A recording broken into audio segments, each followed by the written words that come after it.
hanya dua pria yang berminat memperebutkan. Di usia 50 tahun ke atas seperti bola golf, tidak ada yang memperebutkan, hanya dipukul sejauh mungkin.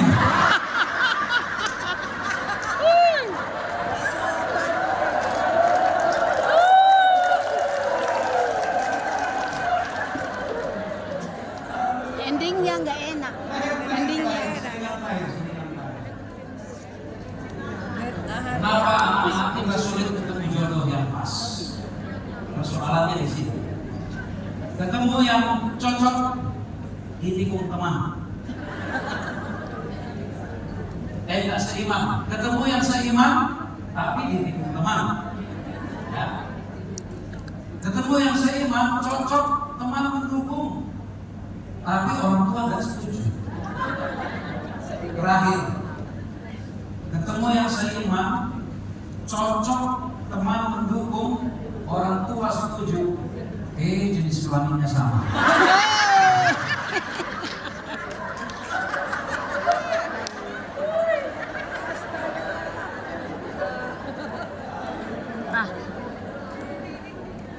Jadi demikian pembahasan saya malam ini.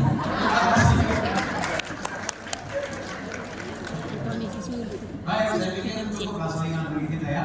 Sudah fokus ya? Ya, itu nih ya. Oke. Ada dua tuh. Tadi Nomor saya 5 sih ngobrol sama pegawai.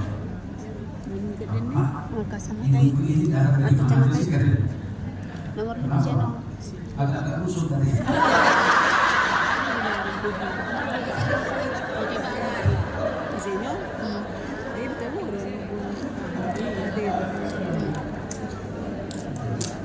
Kayaknya kalau mau mereka terima kita ya. Di restoran stres mereka.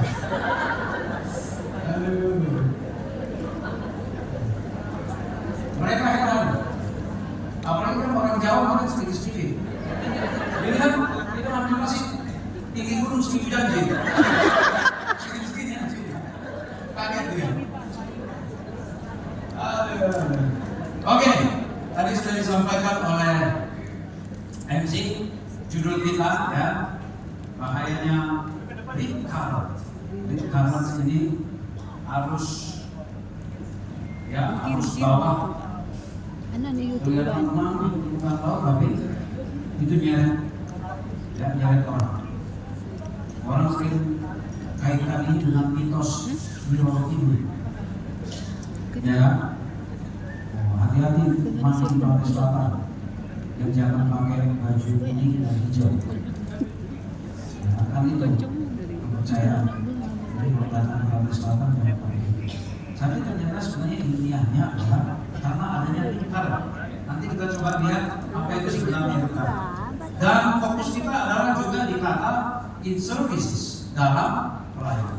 Ya, kita fokus kita. Saya akan lebih banyak mengupas terkait dengan services. Kita sering mendengar istilah melayani Tuhan, bukan?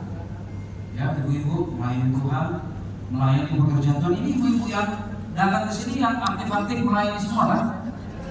Sering juga begini, nggak aktif di gereja, tapi kalau ada jalan-jalan seminar aktif ya. Kena deh gue. Di gereja juga begitu, jarang dia aktif, tapi kalau ini paling heboh. Ada lagi yang ibu-ibu jarang dia aktif yang main-main. Tapi kalau ada paduan suara, ada kor, rajin dia. Bukan karena mau nyanyi, seragamnya yang diributkan. Seragamnya.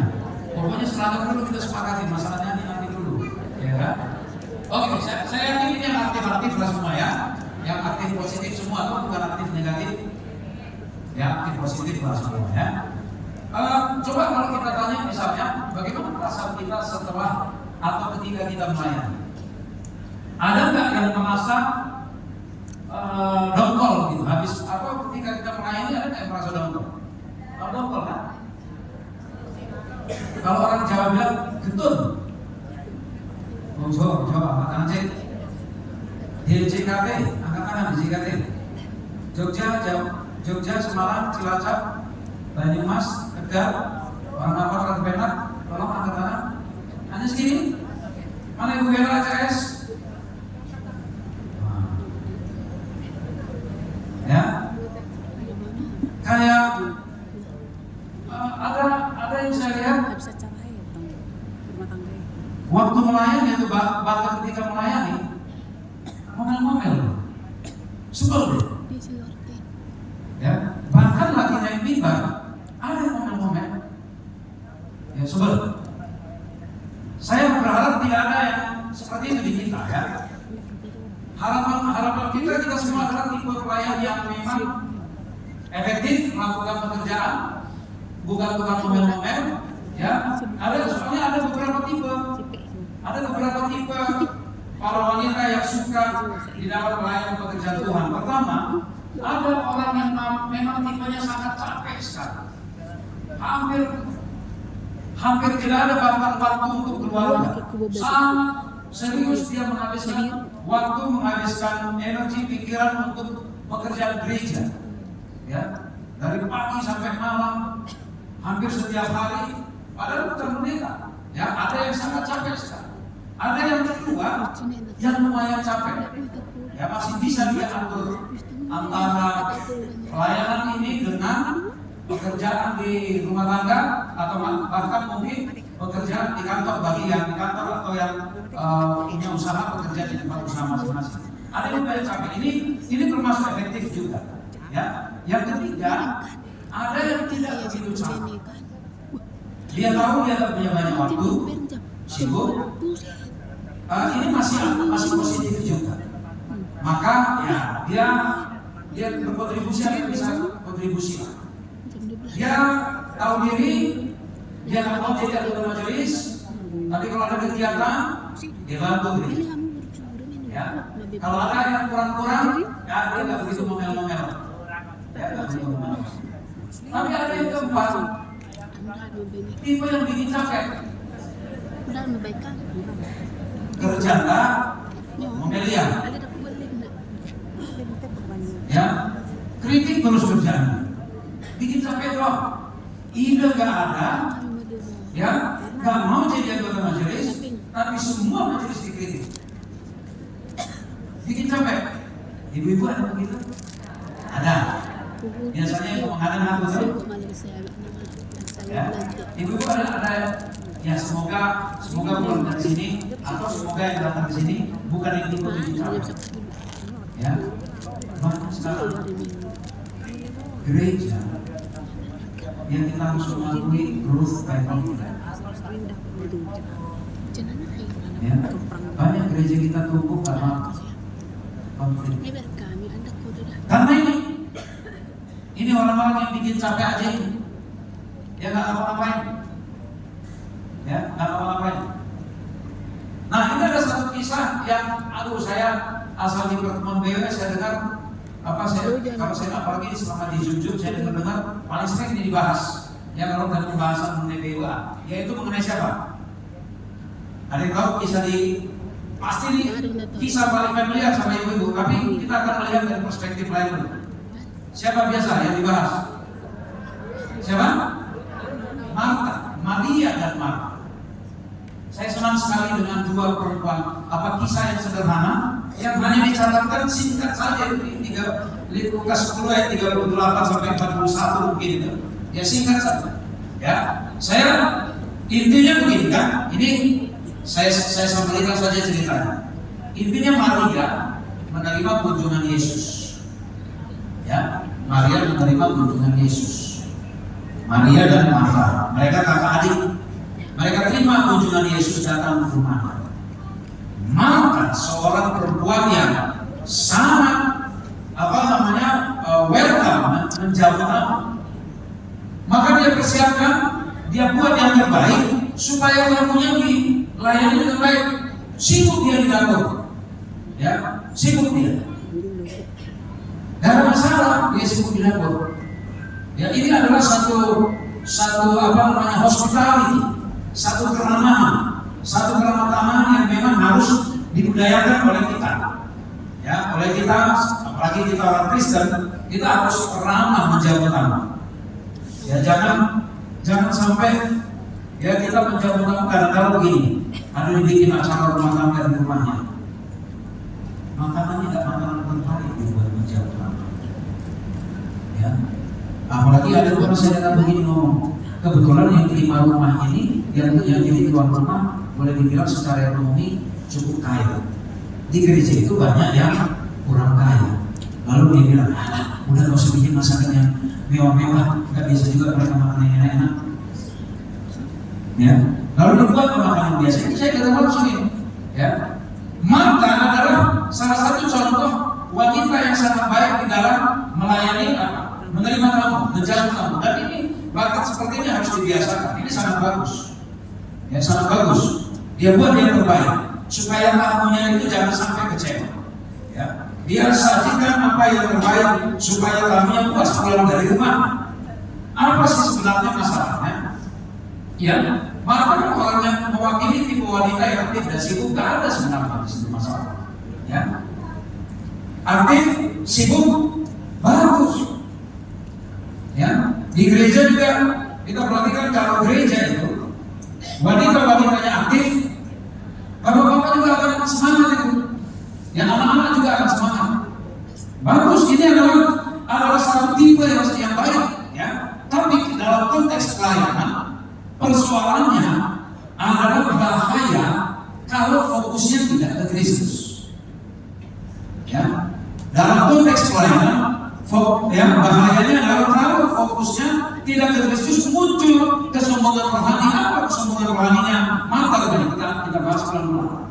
Lalu dia mendekati Yesus dan dia bilang, ya Tuhan, tidakkah engkau peduli? Satu, ya.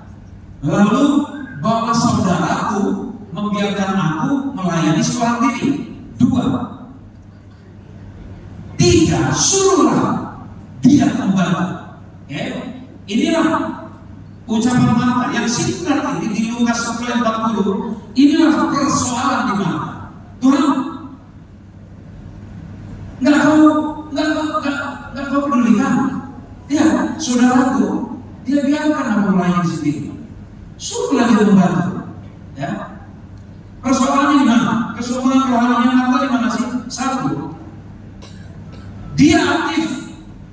Ya, dalam konteks pelayanan, dia tahu ini adalah yang datang adalah seorang Mesias. Dia aktif, tapi karena aktifnya itu, ya karena dia aktif, dia sampai berani menyalahkan Tuhan.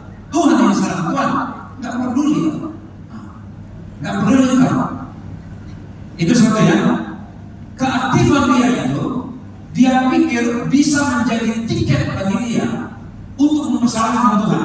Tidak berhenti sampai di situ. Yang kedua, dia menghakimi, menyalahkan sesamanya, dan bahkan menganggap dirinya yang paling berkontribusi. Apa dia bilang?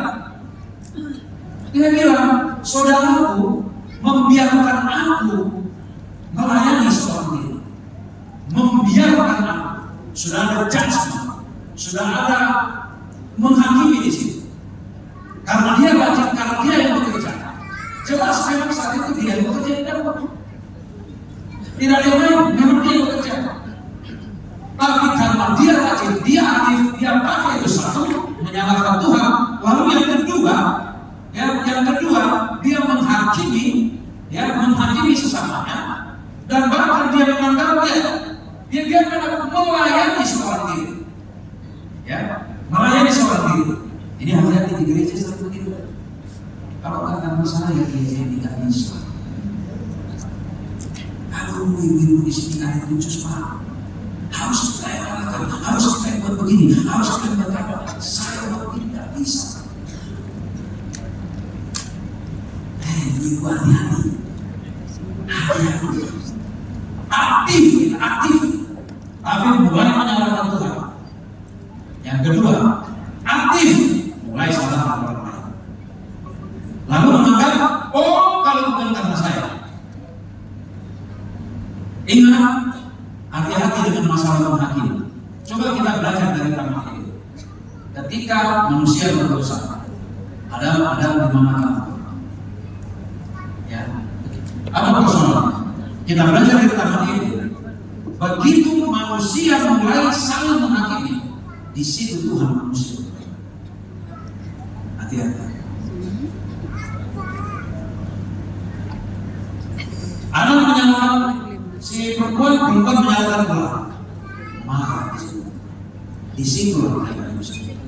Hati-hati, jangan kita pikir kita yang bukan hanya hari Sabat aktif di gereja, mungkin di hari lain kita ikut melawat sana, melawat sini sebagai diakonis, sebagai anggota BWA, sebagai pemimpin BWA, ya. Tapi kalau kita menghadiri diskusi, ada kita lihat anggota BWA yang lain kayak cuek-cuek aja, sebel kita, sebel, gemes, sebel, gitu. Apalagi seperti yang saya bilang tadi, ini ibu ini giliran aja jalan-jalan, ikut, coba tuh giliran lain, diajak berdoa, doa suatu gak mau, diajak begini gak mau, tapi kalau jalan-jalan baru mau. Hati-hati, hati-hati, hati-hati. Itu sifat marah. Hati-hati. Banyak persoalan di gereja kadang-kadang karena hal-hal seperti itu.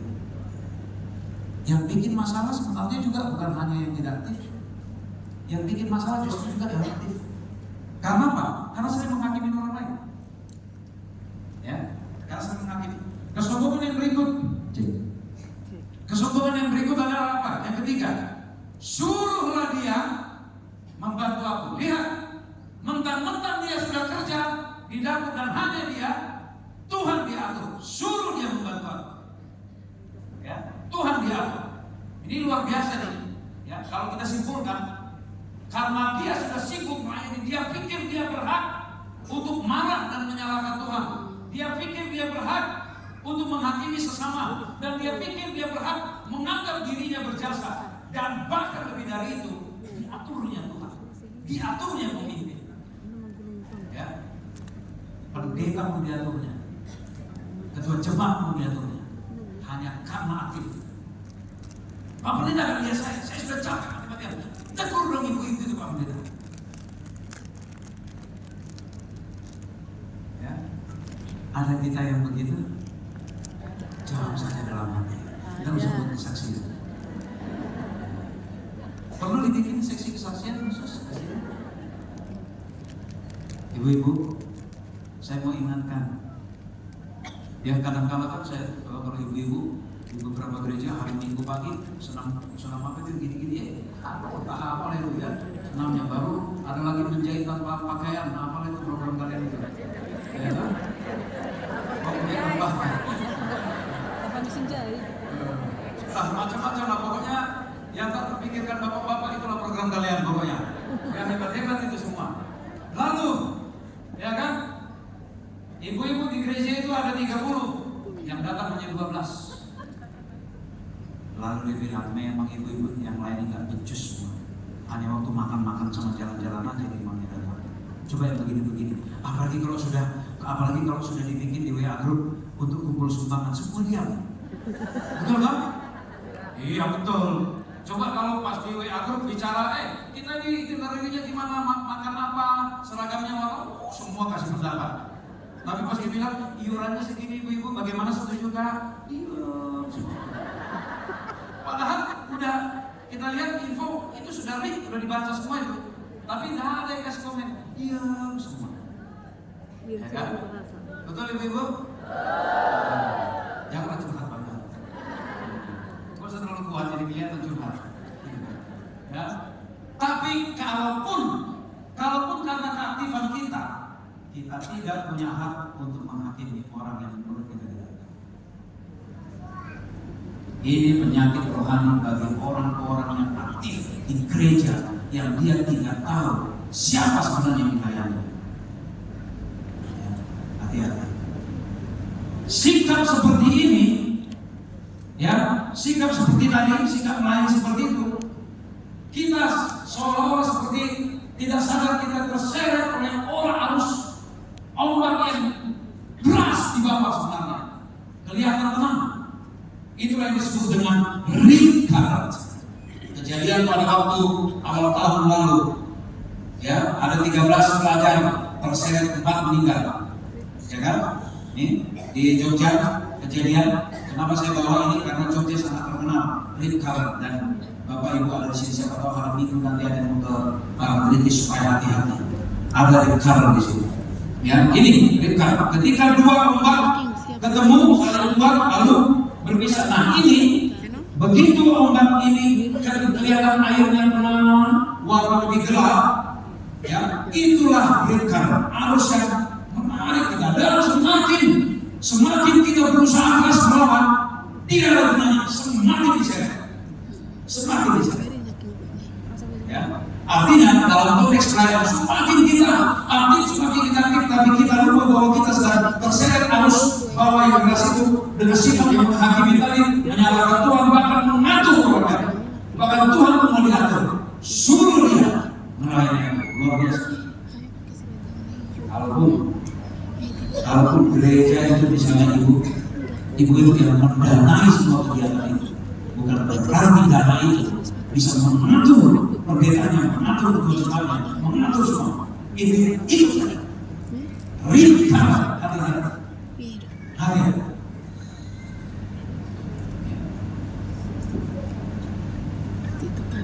Lalu dibilang, makan. Ini saya sebut nama makan, nama kekuasaan.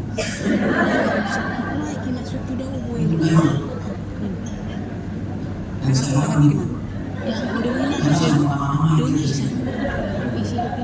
Ada orang dia? Orang dia mana orang dia? Dia orang dia. Semalam mana di kawasan masuk ke mana? Oh sudah mau anak-anak. Betul saya kan sudah mulai sering gereja ke sana kan? Ya. Saya belum sempat mengunjungi Sutomo dan mungkin nggak ingin juga sih. Dan Marta, engkau khawatir dan menyusahkan diri dengan banyak perkara. Ya, engkau khawatir dan menyusahkan diri dengan banyak perkara. Kenapa khawatir? Kenapa Marta khawatir? Kenapa kita yang aktif melayani di gereja khawatir? Kenapa? Karena bukan Tuhan yang dilayani, karena diri kita sebenarnya kita layani. Walaupun kita katakan saya sedang melayani gereja.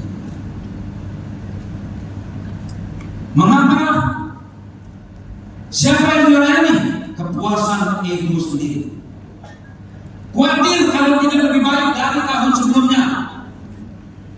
Ya, oh diangkat jadi pemimpin PWA di gereja. Kebetulan pergantian tahun, jangan sampai nanti program saya tidak lebih baik dari tahun sebelumnya. Khawatir kalau tidak lebih baik dari saingannya. Tidak bisa dipungkiri Orang lain pun bisa mati. Tidak bisa dipungkiri, sering ada yang melayani karena bersaing. besok kita bahas. Sering khawatir kalau nanti dibilang nggak bisa kerja. Satu waktu ibu Lia pensiun, datang penggantinya khawatir kalau nggak lebih baik dari tahun sebelumnya.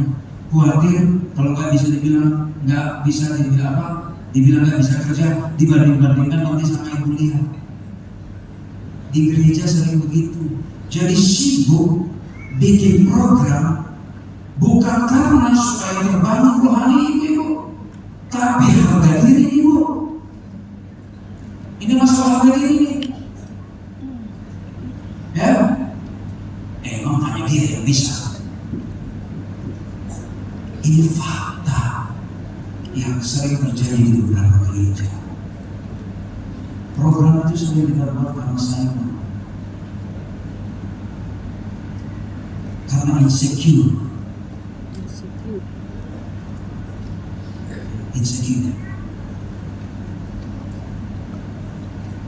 Kenapa Tuhan bilang menyusahkan diri dengan banyak perkara?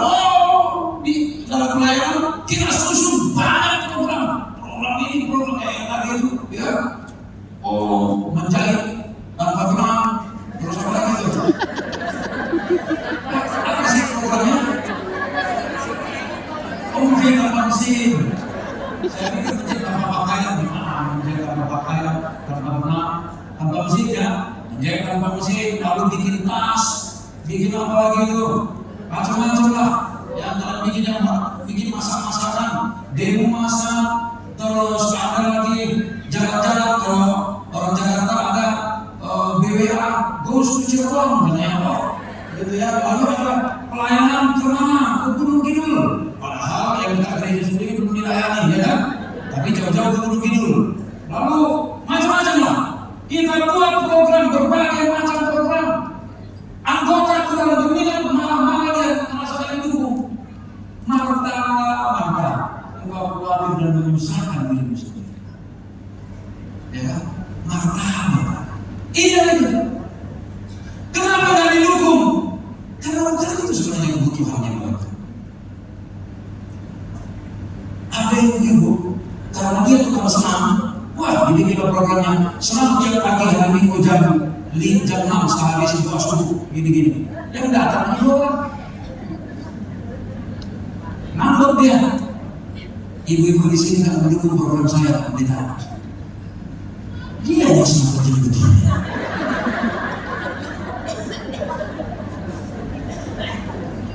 Ya? Kenapa kalian dukung? Bukan itu kebutuhan mereka, itu hobimu. Oh, dibikin program masak-masak karena dia suka masak. Dibikin program masak-masak, BWA Junior diundang masak-masak, datang BWA Junior. Ribet amat sih, pesen grab food aja sih, kenapa? Marta, engkau khawatir dan menyusahkan dirimu sendiri. Program banyak disusun. Ya, di awal tahun program banyak banget disusun. Budgetnya nggak ya, bikin banyak budget. Dan tahun itu bikin programnya ibu. Kok banyak itu bu? Budgetnya kalau ditanya sama majelis terkait, ya sudah Pak didukung program tadi. Biar semangat ibu-ibu. Ya bukan begitu bu. Kita akan apa ini juga saya tanya. Kan begini kan bu. Kalau udah begini ini selesai bapak-bapak mundur. Anda bertolak banyak.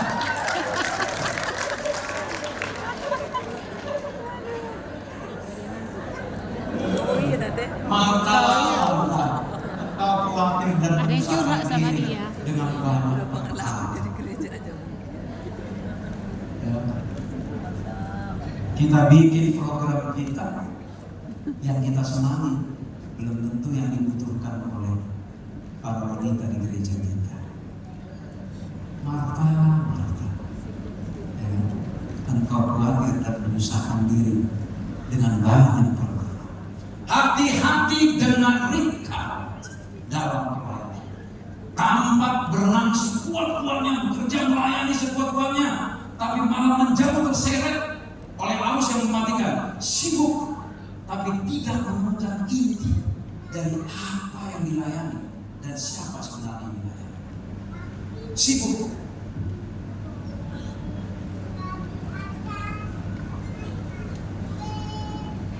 Hanya satu saja yang perlu. Maria telah memilih bagian yang terbaik yang tidak akan diambil daripadanya. Kesibukan seperti Marta itu sebenarnya sudah digambarkan juga pada waktu ada dua orang datang ke bait Allah pergi berdoa. Ini. Ya. Yang satu Farisi, yang satu pemungut cukai. Lihat ini. Lukas 18 ayat 10. Sebenarnya ayat 9 bunyinya begini. Dan kepada beberapa orang yang menganggap dirinya benar dan memandang rendah semua orang lain, Yesus mengatakan perumpamaan. Ibu-ibu, perumpamaan ini ditujukan Yesus untuk orang-orang yang sering menganggap dirinya benar dan memandang rendah orang lain. Dan sudah naturalnya orang yang selalu menganggap dirinya benar akan merendahkan orang lain. Maka dikasihlah ilustrasi oleh Yesus mengenai dua orang yang datang ke bait Allah. Orang yang menganggap dirinya benar cenderung memandang rendah orang lain. Apa aplikasinya? Ini kesombongan rohani. Banyak orang Kristen yang menjadikan ibadah dan pelayanan itu sebagai alat menghakimi. Keaktifan kita pakai kedisiplinan kita pakai menghakimi orang lain. Persis seperti Farisi. Apa buktinya? Sedikit. Nih, aku berterima kasih, aku mengucap syukur ya Allah karena aku tidak sama seperti semua orang lain. Ini menghakimi orang dan menilai dirinya paling bersih. Saya bukan perampok, saya bukan orang lain, saya bukan pezina dan seterusnya. Oh, bahkan aku berpuasa 2 kali seminggu. Aku memberikan 10% dari semua penghasilanku. Kita pikir, oh, saya sudah jalan ini semua program gereja, puasa, ibu-ibu saya sudah ajar semua follow the Bible. Tapi kalau ada ibu yang nggak pernah aktif di follow the Bible, nggak suka ini, sindir-sindir, yang nggak enak kadang nyindir dari mimbar. Nyindir dari mimbar itu yang paling enak. Ibu-ibu katanya ya, maaf ya, ini hanya untuk yang aktif ikut follow the Bible ya. Itu kan nyindir kita. Itu nyindir. Sering banget mimbar dipakai untuk nyindir. Sama kayak pas di sekolah sahabat, kalau ada yang Ramadan di sini-sini, sekolah sahabat bersemangat, bersahabat, tidak berhubungan. Sini-sini. Kedisiplinan dia dipakai menghakimi orang lain. Disiplin bagus, tapi jangan pakai menghakimi. Kalau soal apa udah terjadi, belum nyampe dan saya kan belum nyampe di sini. Betul? Belum nyampe.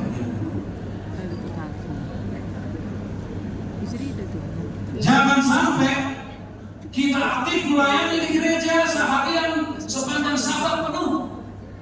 Dari pagi sampai malam kita ada di gereja, bahkan kita di khotbah sampai 2 kali. Khotbah pun jadi masalah. Bisa saja kita ada di gereja, tapi sebenarnya kita sedang tidak beribadah. Apa tulisan PNS11 mengatakan? Ia pulang ke rumahnya tanpa memiliki sesuatu apapun dari berkat Tuhan. Sibuk kita di gereja, tapi Yesus bilang, hei Ibu Sofi, karena engkau pulang tanpa membawa apapun. Hei ibu dari BSKS, kalian aktif, saya lihatnya benar dan lain-lain, sekali Lina dan siapa lagi, Mama, Sinta dan segala macam. Kalian aktif sekali, tapi kalian pulang tidak membawa apa-apa. Ini dari Kalimantan, wah kalian nyanyi bagus, katamu bagus, tapi ada saja sedikit yang pas suara anggota korum. Sudah sampai kemana-mana. Engkau tidak membawa, tidak memiliki sesuatu apapun dari berkat Tuhan. Sehari di gereja aktif. Ya ibu, saya tidak bilang jangan aktif, ya. Tapi keaktifan kita mari kita luruskan. Jangan sampai kita pikir kita yang sedang aktif karena kita sedang bersehat arus ombak rip current yang kita makin aktif, kita pikir wah kalau saya semakin aktif ini semakin berkenan Tuhan sama saya. Ternyata semakin diseret, semakin diseret. Ibu pastikan aku mohon, engkau pulang ke rumah tanpa memiliki sesuatu apapun edan. Mari baca ya.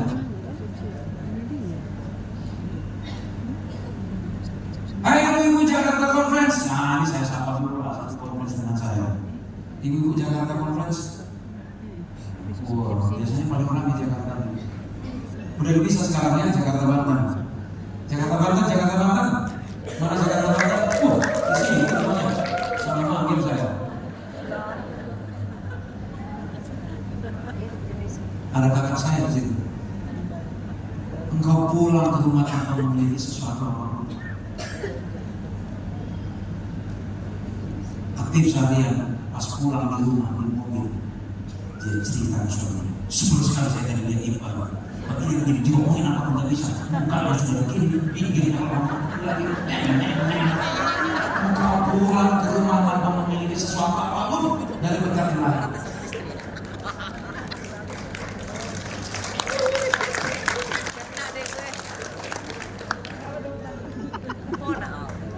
Jangan kita pikir kita bisa sokok, kita bisa bertransaksi dengan Tuhan, tapi kita aktif soal ini. Maka untuk itu bertobatlah.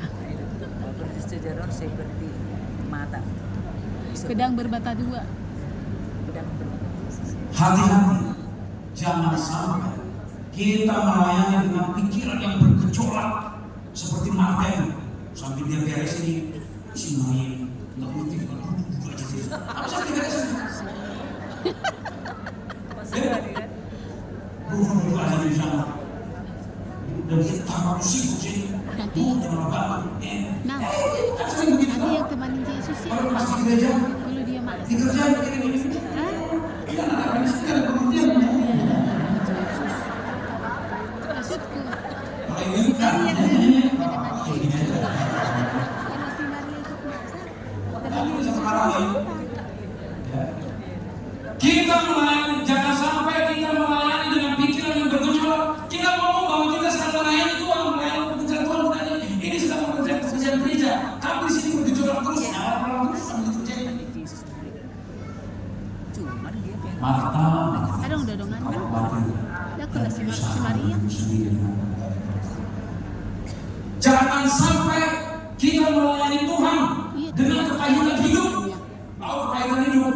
Kita seperti menyimpang persoalan-persoalan yang tidak selesai di dalam diri kita ini. Itu kita ungkapkan ke orang lain. Jangan sampai kita melayani Tuhan dengan apa? Jangan sampai karena pelayanan kita malah membuat orang lain terhambat enggan datang ke gereja.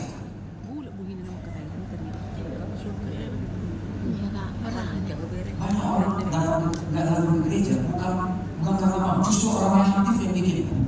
Contoh kecil, saya mungkin sudah ceritakan beberapa kali di beberapa orang.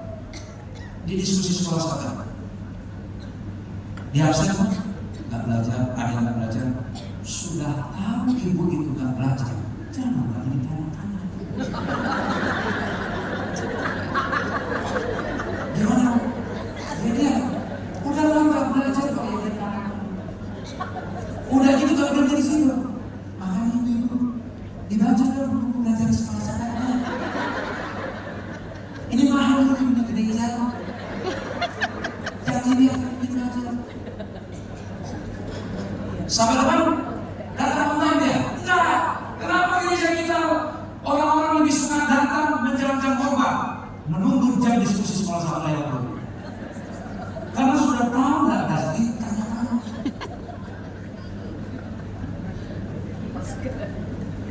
Sering pelayanan kita justru membuat orang lain enggan ke gereja. Ibu-ibu melawat, rajin itu melawat. Pas pulang, ya Tuhan kami berdoa buat saudara-saudara kami yang lemah imannya. Macam berarti Tuhan ini mana yang kami gereja? Lalu dia ke gereja enggak? Doa kita sudah menghakimi kok. Bahaya di kamar.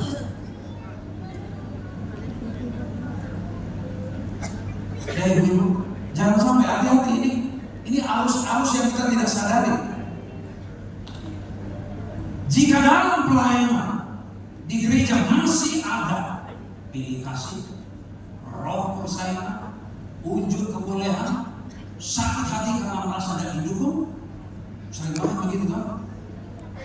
Pokoknya kalau yang datang nggak banyak, terus ngambek merasa nggak didukung.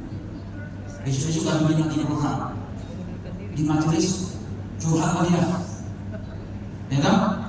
Kalau tidak mau terlibat, kalau yang punya program bukan geng atau sohibnya,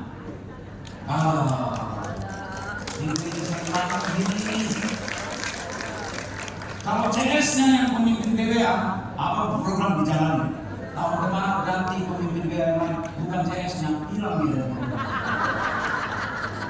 Jangan. Ibu-ibu jangan lagi lakukan ibu-ibu atau tolonglah. Karena begitu kalian aktif di gereja, bapaknya ikut pulang. Tapi kalau kalian aktif, bapaknya sendiri pengen pulang, tetap tinggal itu di gereja. Daripada itu di rumah. Jika dalam melakukan pelayanan masih ada merasa benar sendiri, ya, lalu apa lagi? Tidak mau terlibat kalau nggak jadi pegawai jemaat. Oh, ini lebih seru lagi. Kalau dia jadi pegawai jemaat, aktif banget. Kalau dia nggak jadi pegawai jemaat, langsung aktif. Ini pelayanan apa sih begitu pelayanan? Itu tidak pelayanan namanya. Ini ikut acara BWA semua bukan karena lagi kayaknya kan yang menjadi pemimpin BWA.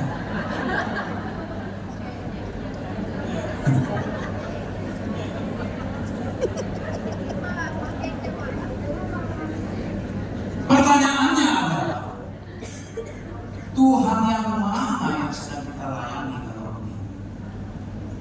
Jangan-jangan kita sedang melayani ego sendiri. Tahun ini adalah tahun harvest. Harvest apa? Panen. Saya mikir-mikir. Harapan kita semua aktif menabur, aktif memupuk, aktif ikut menyirami, bahkan mengumpulkan. Tapi saya berpikir begini, kalau saya nggak aktif, nggak pernah ikut menanam, nggak pernah ikut mengapa, dari mana? Ya, mungkin pertanyaan ya. Harapannya adalah seperti ini, aktif menabur, merawat. Jangan merusak hasil panen karena kelakuan kita. Jadi semua orang kita lihat anak-anak. Kalau sendiri makan, saya menjadi dia.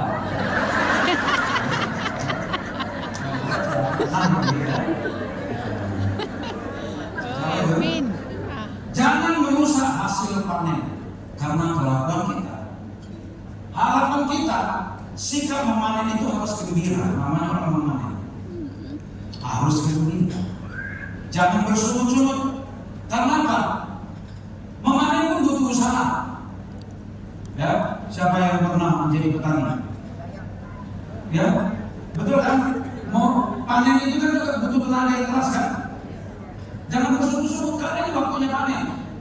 Ya, jangan macam kayak gatal lah inilah. Kalau padi kan itu gatal lah inilah. Ya, harus kerja keras dan jangan sombong. Lalu kalau tidak ikut menanam, paling tidak dukunglah yang menanam. Jangan sudah nggak ikut, ya sudah nggak ikut menanam, diganggu-ganggu yang apa? Yang sedang memanen. Ada lagi kita kritik begini, harvest. Nanti dia pakai sana, dia sendiri tidak tahu kata nama di situ. Harvest. Anak-anak apa dibaptis? Lagi. Ibu, kalau nggak ikut mama, udah harus ngambil dari mana? Mas. Ya, harapan saya seperti itu. Mungkin kita sedang sibuk tahun lalu. Ada mungkin prioritas kita saja kita aktif ikut menanam. Tapi ada ibu atau saudara yang sedang sibuk panen. Dukung, nggak usah diganggu. Ya, nggak usah diganggu. Nggak usah dikritik terus. Lalu bilang begini, belum juga baptis jiwanya. Ini calon baptisan ini, ada nanti hilang juga. Ya memang satu kenyataan memang banyak yang hilang. Tapi kalau toh kita tidak ikut memelihara, harus juga ngomong begitu. Yang sering sekali mengkritik, ini paling hilang nih, nggak dirawat nanti. Dia sendiri tidak ikut merawat. Ya. Ini hati-hati nih. Kita sedang harvest, ya masa harvest, ya kita harus tunjukkan Tapi kalau belum siap dipanggil, ya jangan paksa juga, masih muda dipanggil. Rusak jadinya. Ya, paham kan ya? Maksudnya, kalau belum siap dipanggil, jangan juga rawat dulu. Masih ada waktu. Tapi kita yang tidak ikut terlibat, jangan juga bersedih kritik sekali lagi. Terlibatlah kita untuk apa? Supaya yang belum siap hari ini nanti, kalaupun agak-agak mundur sedikit waktunya, dia tetap dipanen. Ya, itu kira-kira analoginya. Ini memang saya agak berjuang keras nih ketika makan yang berjalan. Jadi, fokus bunyinya piring ini lewat.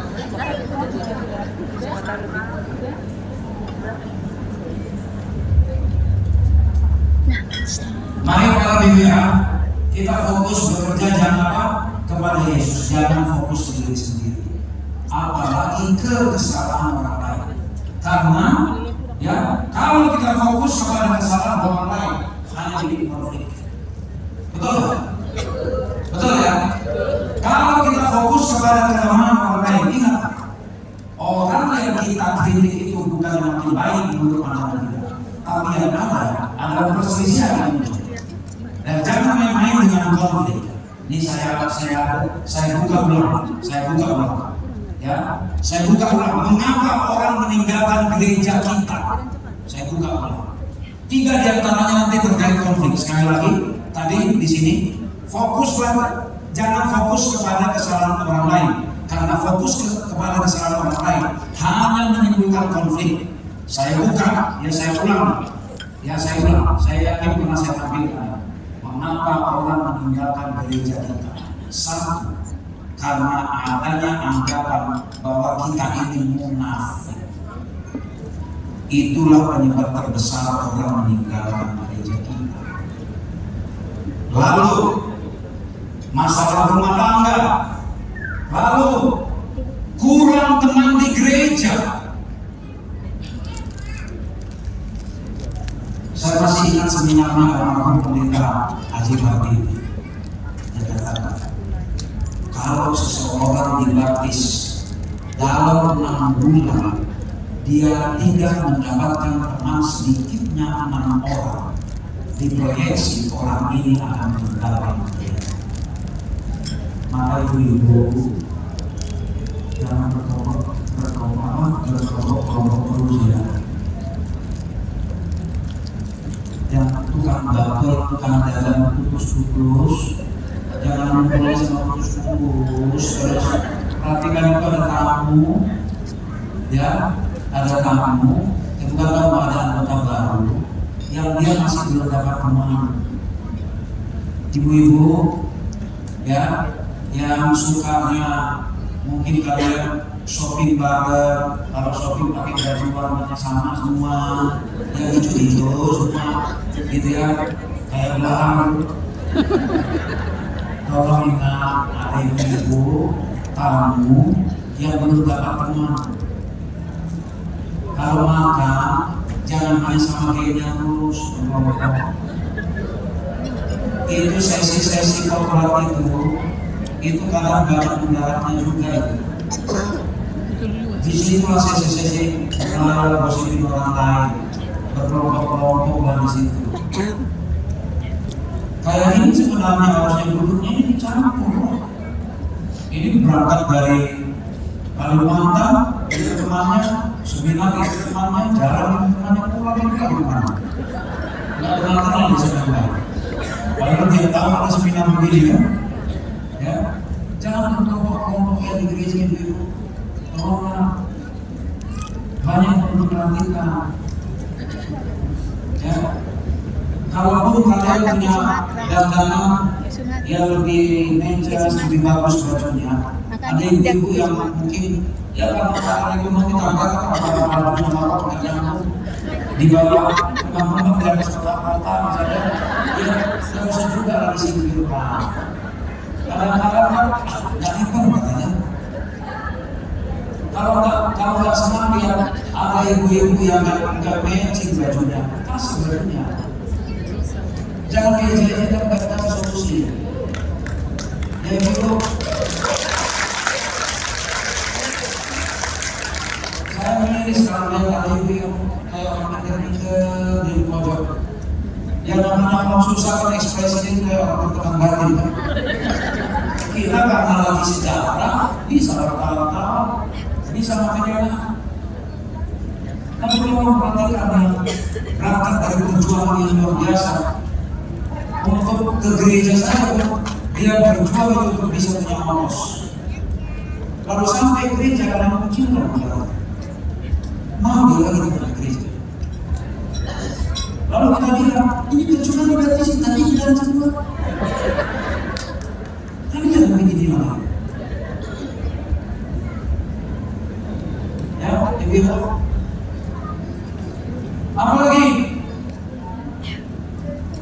tidak suka dengan ibadah, tidak suka dengan khotbahnya terus ini. Konflik di gereja, konflik anggota keluarga, konflik dikali dengan pendeta. Banyak sekali. Kalau ini ya konflik, maaf kalau dalam istilah Batak ini apa? Kalau orang jaga senang itu karan. Bayangkan ini konflik yang bikin orang keluar dari gereja kita ya, konflik di gereja, konflik anggota keluarga, konflik pribadi dengan pendeta. Makin banyak kamu, makin susah sekali dengan pendeta.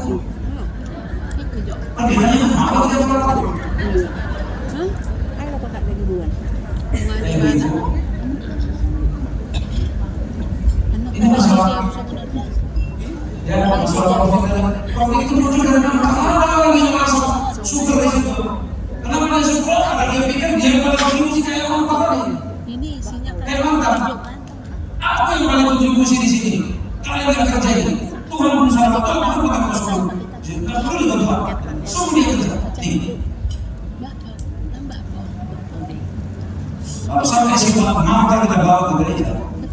Kita yang akan gereja. Kita yang akan gereja. Nih, muncul konflik. Kenapa konflik melebar? Ya.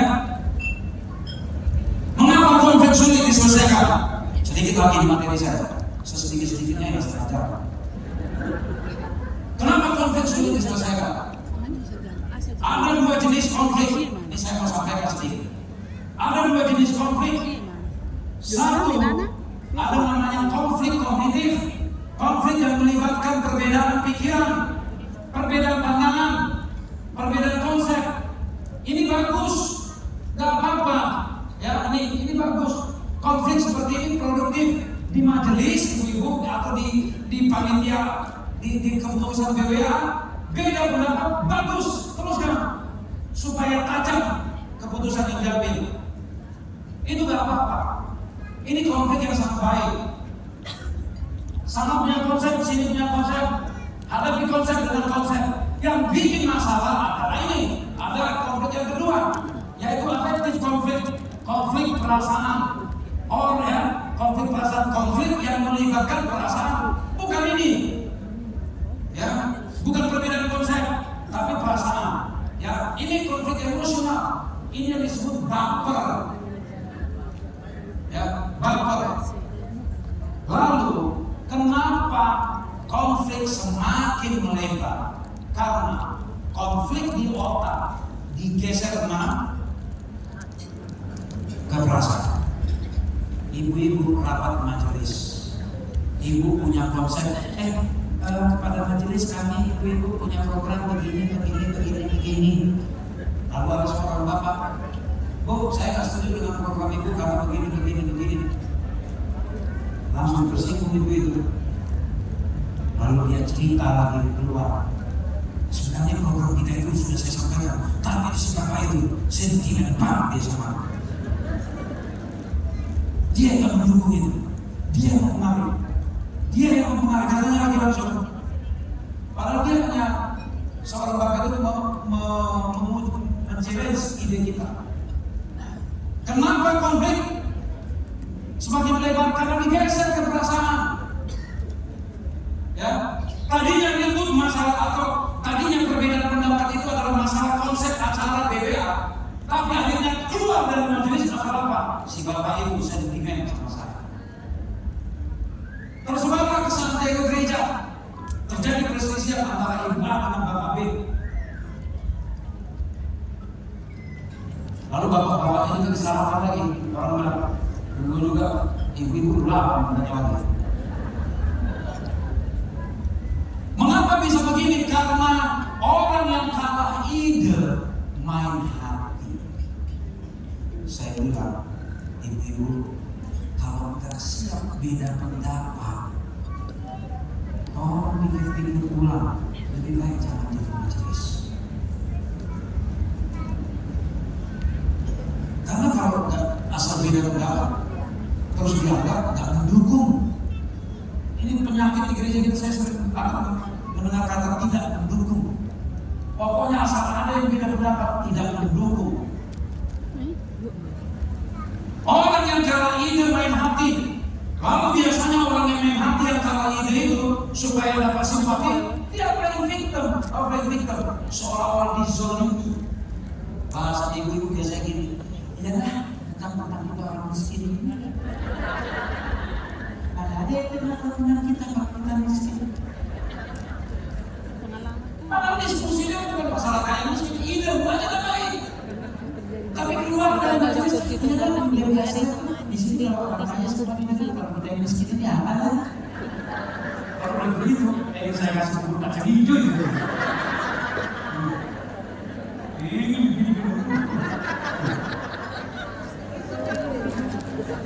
Banyak lagi yang simpatik sama yang begini loh. Yang play victim begini. Karena orang yang play victim itu, wah, actingnya bagus banget.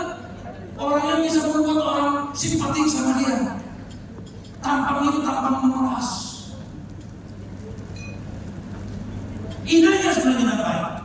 Karena idenya tidak banyak yang mendukung di majelis, langsung play victim. Dia akan dijolimi. Biasanya itu bapak-bapak kalau tak kemiskinan, masalah kebodohan, ya lah sekolah kita udah karena tinggi-tinggi itu sekolahnya.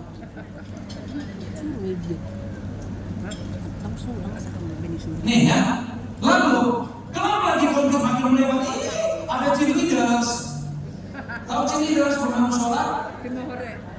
Ada yang ngomongin lebih biru apinya cheerleaders daripada yang konflik sendiri. Ibu, udah tahu kan? Kalau sempat ada ibu ngomong begitu, udah siap-siap lagi, siap-siap. Udah gitu ibu yang lain saya nggak tahu. Lalu dia bilang lagi, sebenarnya aku baru sedikit sih, sebenarnya tidak tahu. Tapi supaya agak nyambung obrolan ini. Detailnya sebenarnya gimana sih sebenarnya? Mulai obrolan, kipas-kipasnya. Cheerleaders.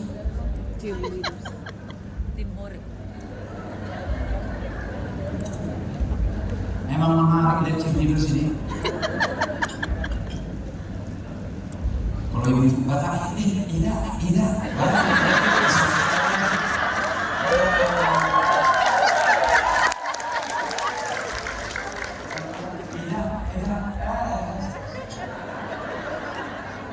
Kalau dijawab, mesti kamu itu dong. Apa bu? Kalau begitu kan kalau sih. Ini yang sudah langsung kalah.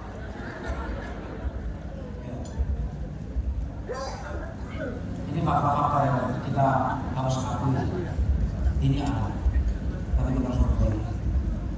Mungkin itu lucu, tapi sebenarnya itu hal yang paling tidak. Cheerleaders, ngalamin.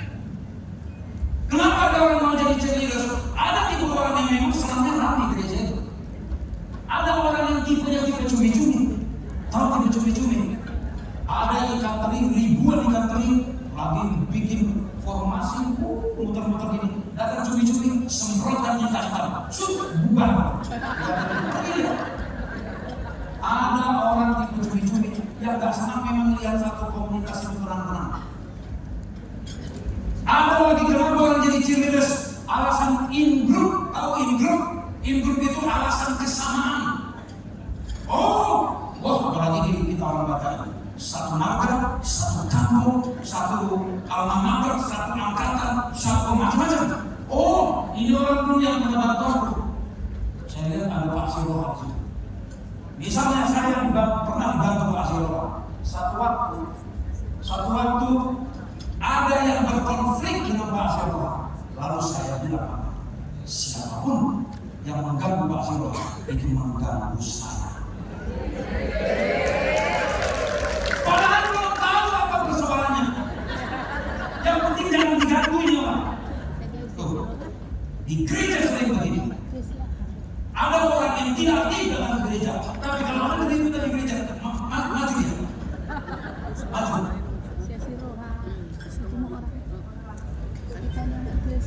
Ya. Alasan itu, alasan satu geng permainan. Ya kalau ibu satu geng itu satu permainan. Arisan, harus coba dunia, arisan apa? Itu mana kadung Ya, ini. dia mau Lalu di setiap konflik ada yang belum mulai. Apa maksudnya? Contohnya, mana ibu waktu musuh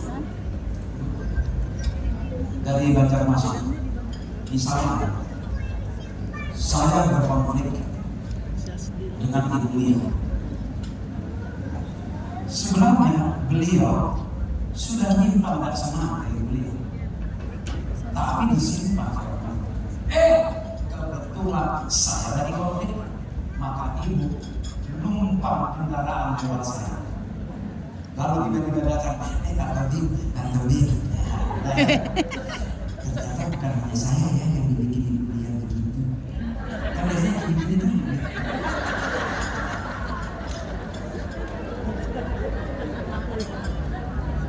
Rupanya sekarang Bapak kenal juga ya. Mulailah kami akrab yang tadinya nggak pernah akrab, karena kami sudah punya musuh bersama satu orang. Ya, mulai sering berdiskusi karena ada musuh. Kayak begitu, itu diawali ketika Bapak merasakan saya berkontribusi. Mulai menyalahkan Tuhan, menyalahkan orang lain, akhirnya terjadi ribut.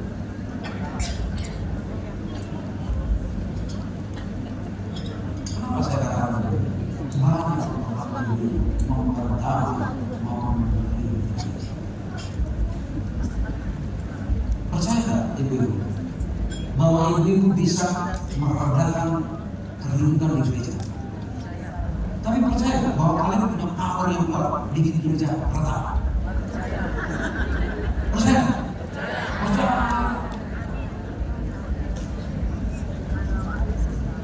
Kalian mungkin nggak sadar, tapi kadang hanya mulai dari yang tadi itu, dari begitu. Padahal yang dia benar itu baru 25%. Dia ada ngomong orang lain. Selebihnya ditambah-tambah. Bagaimana pola komunikasi si baper ini untuk cari dukungan di gereja? Dia melakukan generalisasi disamaratakan. Memang ibu di sini ada yang beres. Satu ibu bermasalah sama dia, semua kemana ibu. Lalu apa lagi? Deletion. Ada yang dihapus. Apa maksudnya dihapus? Ada yang disampaikan oleh kakak Mistika, ya, ada yang diceritakan,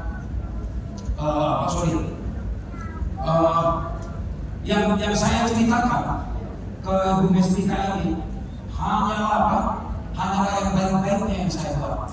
Yang kelemahan saya nggak ceritakan ke orang lain, karena saya lagi mencari dukungan dari Ibu Mistika. Tapi apa? Yang baik yang dibuat lawan saya itu, saya nggak ceritakan ke Ibu Mistika. Hanya yang kurang saja yang saya ceritakan. Itulah Malaysia. Ya. Lalu apa lagi? Distortion, dipelintir. Aduh, saya bukannya ngomong ibu terus, ini memang paling seru kalau ngomongin masalah militer ini ekspresinya diibu-ibu memang. Bener kan Bu? Itu loh. Udah mulai begini-begini, ekspresi ditambah, ya. Saya bilang dia kayaknya nggak salah banget sama Ibu. Dari mana dia? Itu di blender, main asumsi. Di blender. Awal mula sebenarnya ya sama kayak kalau anak muda kita acara PA, mereka bikin kuis, dipanggil berbaris ke belakang, lalu dipanggil satu orang, ditunjukkan satu ayat itu, oke, bisikan di sana, ya dibisikan sampai ke orang